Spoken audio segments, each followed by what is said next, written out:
I've been hiking alone for years, not in a reckless way. Mind you, I always tell someone my route. I bring backup power banks, emergency beacons, pepper spray, all of it. I'm not someone who does this for the thrill or to prove something. It's just how I reset. The silence, the rhythm of footsteps on dirt, the towering stillness of trees. It does something for my mind that nothing else does. So last year in late September, I took a solo trip to Olympic National Park. I'd done parts of it before, but this time I planned a slightly more ambitious loop 3 nights, 4 days, with campsites mapped out and weather looking clear. The first day was uneventful. The trail was muddy in some areas from earlier rain, and the air had that wet, piney smell I love. I passed a couple of hikers heading out, made small talk, and then had the forest to myself. Set up camp by a creek, made dinner, read a little, and fell asleep to the sound of water and wind through the canopy. The second day, around late afternoon, I noticed something weird. It was just a small thing, but hikers get used to reading the trail like a book. You notice when something doesn't belong. I'd taken a break near a bend, and when I got up to keep going, I saw a flat stone in the middle of the path. It looked deliberately placed, like someone had taken care to center it. I stepped around it and kept going, chalking it up to a bored kid or something. About 30 minutes later, I had the distinct feeling that I wasn't alone. You know, when the air changes? When the birds stop, and suddenly the forest feels off? That happened. I stopped walking and listened, but heard nothing. Then, just as I was about to keep going, I heard a soft crunch behind me. I turned quickly, but no one was there. Could have been a deer, I told myself. Maybe even just a branch falling. Still, I didn't like the way it felt. I picked up my pace and reached my second campsite, a little ahead of schedule. It was a small clearing, no one else around, just me and the trees. I set up camp quickly, skipping my usual sunset stroll around the area. The forest just felt heavier now, like it was holding its breath. I made dinner and kept my head on a swivel. Nothing happened, but when night fell, it fell fast. Around 9:30, I was in my tent reading when I heard it crunch. Crunch. Soft footsteps, deliberate, maybe 20 feet away. I froze. The footsteps stopped. I waited, barely breathing. Then I heard a branch snap. Closer this time. I turned off my headlamp and sat there in total darkness, straining to hear. Nothing for a few minutes. Then, the faintest sound of breathing. Not animal breathing, not snuffling or panting, just slow human breathing. I grabbed my knife and my flashlight, heart hammering. I shouted, "Hello? Who's there?" Dead silence, no reply. I stepped out, shining my light toward where I thought the sound came from, but the beam caught only trees and darkness. I circled the camp once, saw nothing. No movement, no eyes reflecting back. After 15 minutes of standing there, I climbed back into the tent, still gripping my knife, and stayed awake most of the night. At some point, I must have dozed off, because I woke to birdsong and pale light filtering through the tent. Everything looked normal, but right outside the tent door, just a few feet away, someone had laid a flat stone, just like the one from the trail. I stared at it for a long time, not touching it. That wasn't wildlife. That wasn't coincidence.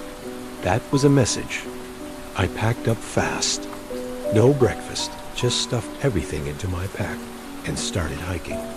I knew I was about 8 miles from the next trail junction, where I could either loop back to the start or take a shortcut out. I chose the shortcut. I didn't run, but I moved fast, checking behind me more often than I'd like to admit. Every time the trail curved, I felt a knot in my stomach. And then about an hour and I saw him. Just a flash. A figure behind a tree, maybe 40 feet away, half hidden. I didn't stop. I didn't look directly. I kept walking like I hadn't seen him, heart pounding in my throat. Whoever it was, they were tall, wearing dark clothing. No backpack, no visible gear, just standing there, watching. I kept walking. 20 steps later, I risked a glance back. No one. Gone. The rest of the hike was a blur. I reached the access trail, got to the small dirt lot where my car was parked, and nearly cried from relief. I checked the car, no damage. Nothing stolen, but on the windshield, under the wiper, was my own folded map. The same one I had kept in my jacket pocket, except my jacket pocket was still zipped. I unfolded it slowly. The route I'd planned was circled in red marker, same pen I'd brought. But now, there was a second path marked in red, leading away from my campsites, deeper into the woods. It was labeled only with a question mark. I left immediately, drove straight home, didn't stop until I was out of the park and on the highway. I never reported it. What would I even say? That someone followed me in the woods and gave me back my map? No crime, no evidence. Just the lingering feeling that I was being watched. That someone out there enjoys playing along. I still hike, but never alone. And I never ever ignore that instinct again. The woods are beautiful, yes, but sometimes they're also occupied.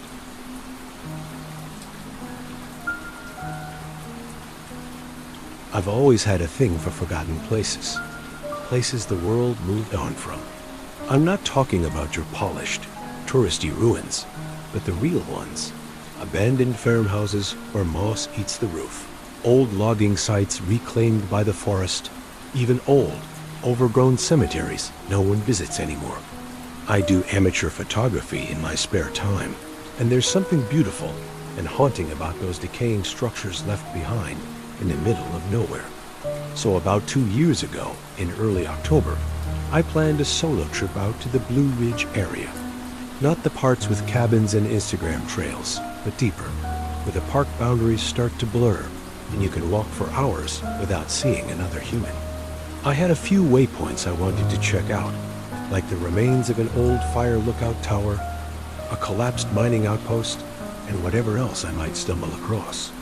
I didn't have a rigid plan, just a GPS, a printed topo map, my camera gear, and supplies for 2 nights out. Day 1 went about how you'd expect. I parked off an old Forest Service road, hiked in 5 or 6 miles, found the rotted frame of an old equipment shack I'd seen on a preservation site online, and snapped some shots. Camped by a ridge. Cold, quiet night, but peaceful.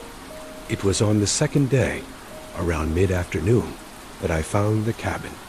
The thing is, it wasn't supposed to be there. I'd been following a dry creek bed off the main trail, not really looking for anything, just letting the land guide me. I crossed through a thicket of overgrowth, ducked under some low branches, and there it was, set back between the trees, maybe 30 yards from the slope, a small wooden structure, half shadowed by pines. It looked intact. No windows, but the boards looked solid. One door, slightly ajar. I froze when I saw it, mostly because it made no sense. I checked my map. Nothing marked. I double-checked the GPS. No known structures logged in that area. Not even foundations. There was no path leading to it. No tire tracks, no footprints, no old roadbed. Just this cabin, standing like it had always been there, waiting. My first instinct was curiosity. I'm not dumb. I've seen enough sketchy videos and read enough online stories to know people find weird crap in the woods all the time. But this didn't feel like that. It didn't feel off, just strangely preserved, like it had somehow been forgotten by time. I approached slowly, stepping carefully, camera in hand. The door was hanging slightly open, like someone had gone in and not quite shut it behind them. I knocked once, out of habit, half expecting no answer, and also half hoping that would be the case. Nothing, just the creak of trees in the wind. I stepped inside.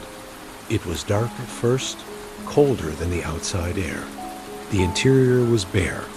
Dirt floor, some broken furniture pushed to the corners, and walls made of thick, untreated planks.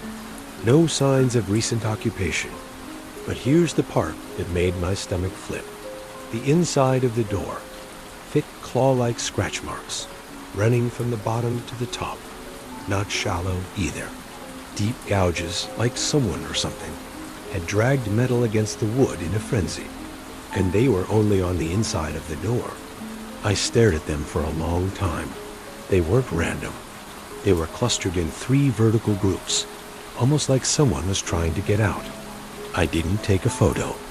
Don't ask me why. I usually document everything, but I just didn't want that image stored anywhere.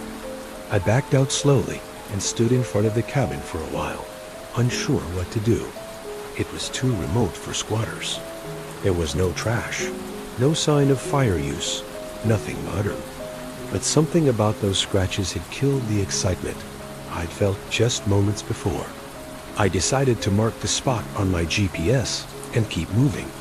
I turned to head back toward the creek bed, but before I even took 5 steps, I felt this sudden, overwhelming urge to look behind me. I turned around, and I swear to God, the door was now completely shut. Not ajar like before, shut. I stood there staring at it, waiting to see if maybe it was the wind, but there was no wind. The trees were still, no breeze, not even birdsong. And that silence, that deep, unnatural silence, settled over everything.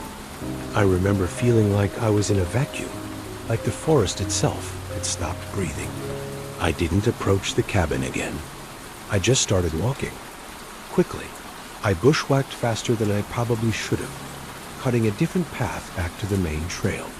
I didn't stop to take pictures, didn't mark landmarks, just moved. I didn't realize how shaken I was until I made it back to my original camp spot, and my hands were trembling as I set up my tent. That night, I didn't sleep much. I kept thinking I heard soft footsteps outside the tent, but every time I looked, there was nothing. No animals, no people, just me, and this growing, knowing feeling in my gut that something was watching. The next morning, I hiked out fast. I wasn't scared, not in the traditional sense. It was more like my body knew something before my brain did, that primal urge to leave. When I got back to my apartment that night, I downloaded my camera files like usual and started sorting through the photos. It was all normal. Landscapes, close-ups of lichen, an old tool I'd found rusted near the mining trail. Then I got to the folder from near the cabin. At first, I thought I hadn't taken any pictures of it, which was weird enough. But when I zoomed into one wide shot I'd snapped of the tree line, I saw it, a face. Pale, narrow, pressed up against what should have been a boarded-up window on the side of the cabin. It was blurry, almost ghosted by motion, but there was no mistaking the outline of a person. Thin, expressionless, just staring through the glassless slats. My stomach dropped. I checked the metadata, taken at 2:14 p.m., just a minute or two before I walked up to the cabin. I never saw that side of the building. I didn't even know it had a window. I closed the laptop and sat in silence for a long time. I still have that photo. I've shown it to a few people, and most just shrug it off as pareidolia or lens flare. Maybe they're right, but I was there. I remember the cold, the silence, the way the door had closed, and I remember the scratches. I haven't gone back to that area since. I've tried looking up records of any structures built in that section of the forest, but nothing comes up. No homesteads, no cabins, not even fire lookout shelters. It's like that place doesn't exist on paper. Sometimes, late at night, I wonder who lived there, or maybe still does. And I wonder what they were trying to scratch their way out from.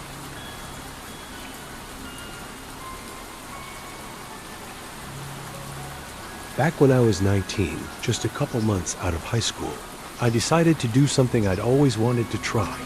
Go camping completely alone, deep in the Colorado wilderness, for a few nights with no distractions, no phones, and no people.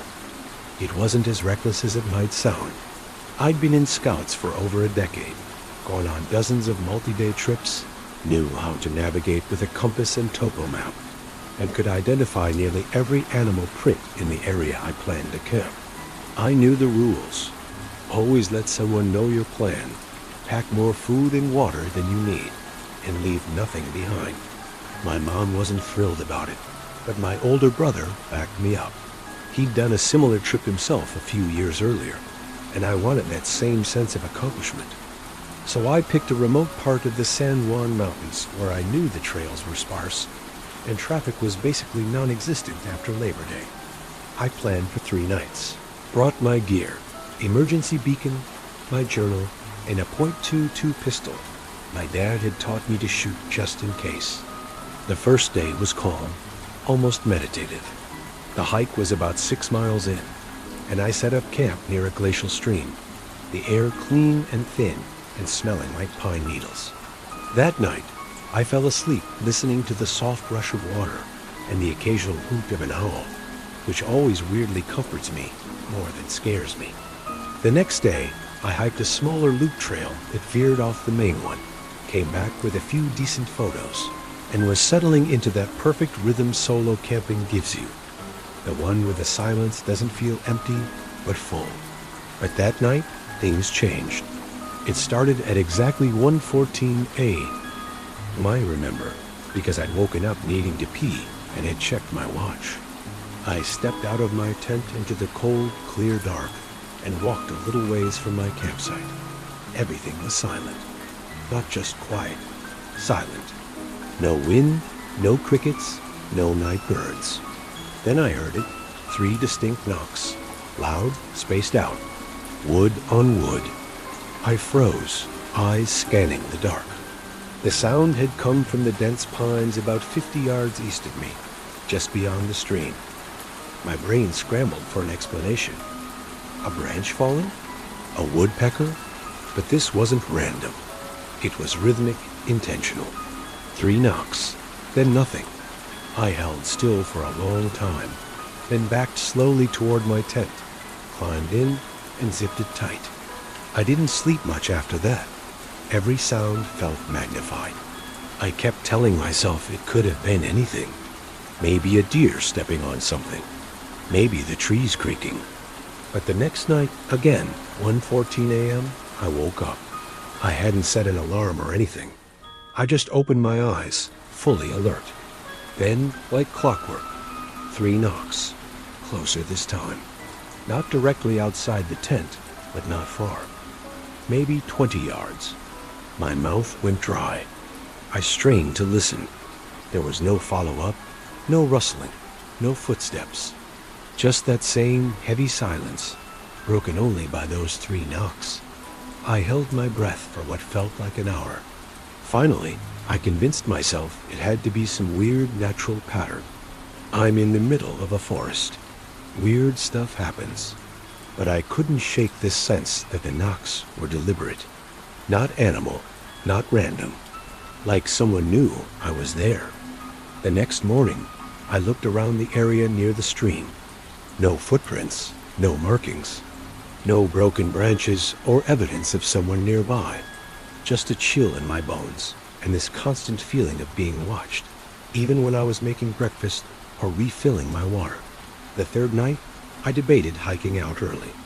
I was about 8 miles from my car if I took a shortcut down the canyon, but something in me resisted leaving in fear. I was trained for this. I had a firearm. I was overreacting, I thought. So I stayed, and that night, it wasn't just knocking. I fell asleep surprisingly early, exhausted from all the tension. But again, 1:14 a.m., my eyes opened, and I knew before I even heard it that something was off. This time, the knocks were louder and came with movement, slow, dragging footsteps in the pine needles, circling my camp. Not running, not stumbling, just this calm, methodical pacing. Knock, knock, knock. Then a pause. Then the footsteps would resume, almost like whoever or whatever it was had a rhythm. I held my pistol in my hand, Safety off, heart pounding so loud I could hear it in my ears. I couldn't bring myself to unzip the tent. I just lay there, gripping the gun, listening. At one point, I swear I heard breathing. Slow, steady, just outside the tent fabric. Then something scraped softly along the nylon wall, like a fingertip or the back of a knife. I stayed frozen, praying silently that the night would end, that I wouldn't hear the zipper slowly pulling down. But nothing entered. No voice. No sudden lunge. Just that presence, right there, knowing I was awake, knowing I was terrified. The noise faded after a while, like it melted back into the trees, and eventually, I passed out from sheer exhaustion. I woke up at dawn and bolted out of the tent like it was on fire. Nothing. No tracks. No signs. I even checked the trees nearby for signs of someone knocking, but no obvious markings. But right where my campfire had been the night before, in the center of the cold ashes, sat 3 small, carved wooden dolls, lined up perfectly. They weren't there the night before. I hadn't seen anything like them in the forest. They were primitive, little stick figures bound with twine, but someone had taken the time to carve tiny slits for eyes into their heads. That's when it clicked. Those knocks weren't random. They were a warning, or a ritual, or maybe something I wasn't meant to understand. I didn't eat breakfast. I packed everything in under 10 minutes and was on the trail before the sun had fully risen. I didn't stop to rest, didn't take photos, didn't look back. I made it to my car by early afternoon, collapsed in the driver's seat, and just sat there for a while, doors locked, windows up, trying to process what had happened. I told myself I wouldn't say anything to anyone. I didn't want to sound crazy, but I did tell my brother. When I mentioned the knocking, his face went pale. He said, "You remember Dad's story about the old woodsman who used to knock 3 times to warn strangers off their land?" I nodded vaguely. He leaned in and said, "There's an old legend in some of the mountain towns that if you hear 3 knocks in the woods, it means you've crossed into someone else's territory, and they're giving you a chance to leave. Whether that's true or not, I don't know. I've gone camping since, but never alone. And never in that part of Colorado again. Sometimes when I can't sleep, I'll stare at the ceiling and remember the exact pattern of those knocks. 3. Always 3. Like punctuation at the end of a sentence you're not supposed to read.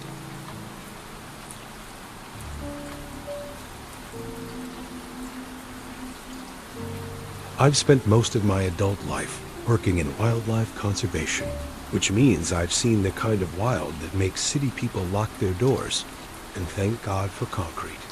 Moose tearing through tents, black bears watching from 10 feet away like statues, wolves whose eyes you catch glowing from the tree line at night. But what happened to me and my partner Alex 4 years ago in northern Ontario still sits in a part of my brain I don't touch unless I have to. And even then I try to explain it away like a scientist, because that's what I am. But sometimes there's no clean theory, no logical box to place it in. We were about 3 days into a 10-day tracking project deep in a provincial forest reserve, where no one else was supposed to be, monitoring a set of trail cams and collecting data on moose movement patterns before the first snow. The terrain out there is hard. No official paths, just game trails and undergrowth, so thicket scrapes your calves raw if you're not careful. We'd been using the same remote campsite, rotating around it during the day as we gathered readings. It was a good site, flat, dry, near a lake, with enough natural barriers to keep wind from freezing us at night. On the 4th night, after a long day hiking out to our furthest camera station and hauling back batteries and memory cards, we returned to camp just before sunset and immediately noticed something that made us stop cold. About 100 feet from our fire pit, just slightly behind a thicket of pines, was another campfire, lit, burning, small, contained, but very much active.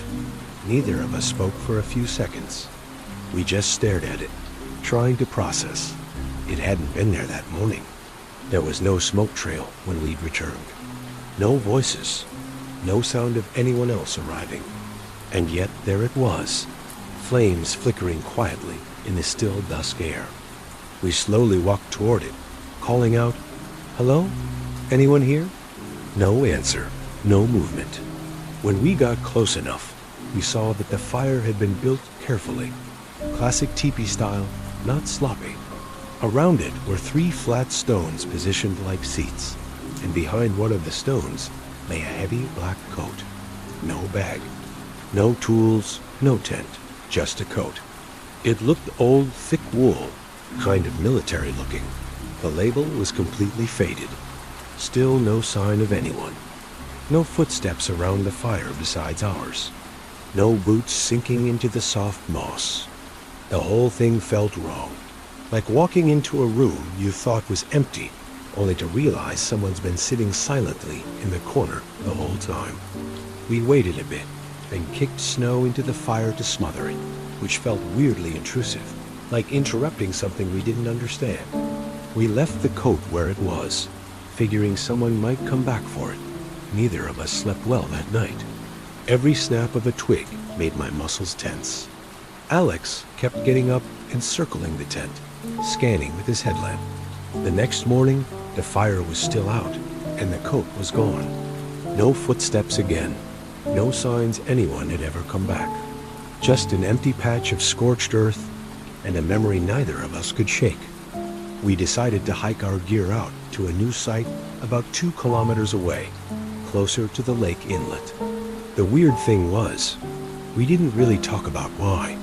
It wasn't like we were scared exactly. It was more like we both agreed, silently, that the old site wasn't ours anymore.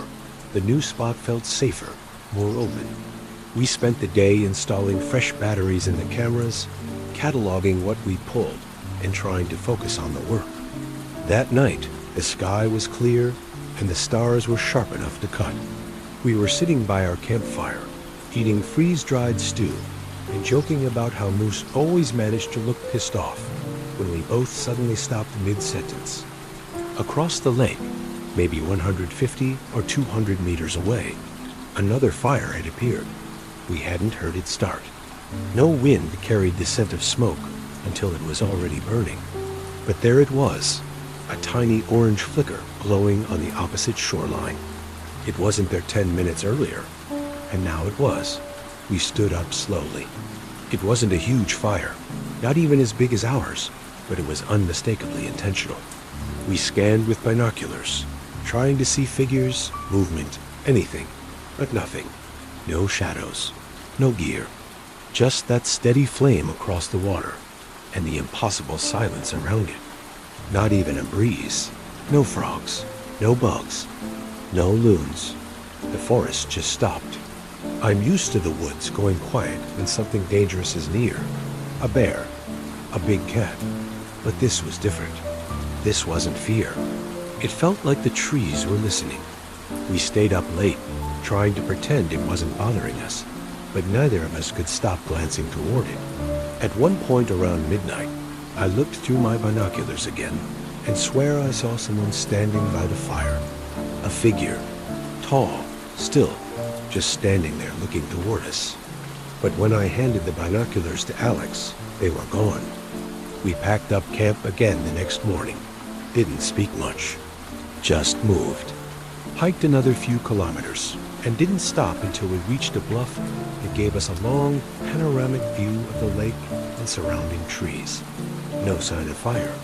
That night, we didn't light one of our own. Didn't want to be seen. We cooked on the small stove in near darkness and slept lightly. The rest of the trip passed uneventfully, but the mood had changed. The woods didn't feel like home anymore. They felt occupied. When we got back to the ranger station and dropped off our field notes, I asked the staff if any other researchers had been scheduled in the area. They checked the logs. We were the only team assigned to that zone. No permits issued, no campsites allowed. I mentioned the second fire, offhand, trying not to sound paranoid. One of the older rangers, a guy named Jim, paused and said, "You sure it wasn't a reflection from your own fire?" I said no, it was on a different shore, visible only from our third sight. He exchanged a glance with the other ranger and said, "Sometimes hunters pass through without registering, but usually we find signs, shells, litter, tracks. You're sure there was?" "Nothing?" I nodded. "Not even footsteps in the frost?" He frowned. "Strange," he said, "but I wouldn't worry too much. Those woods have old trails. Older than this station, older than the town, probably older than the maps. Some places, they remember things. They do things their way." That last part stuck with me. They do things their way. It felt less like a comforting explanation and more like a warning dressed up as a shrub. I've been back to the woods plenty since, but I've never camped near that lake again, and I've never smothered a stranger's fire without leaving something in return. Not out of fear, exactly, but out of respect. Because whatever, or whoever, lit that second campfire, they never left us a threat. They didn't approach. They didn't speak, but they made sure we saw them. And that was enough.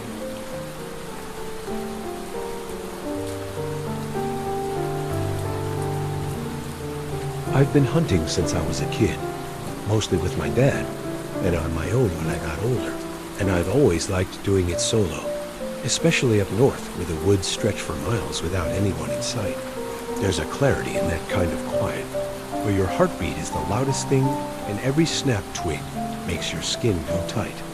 That fall, I'd taken a week off work and gone up to a part of northern Minnesota near the Canadian border, a region I'd hunted before, but not in a few years.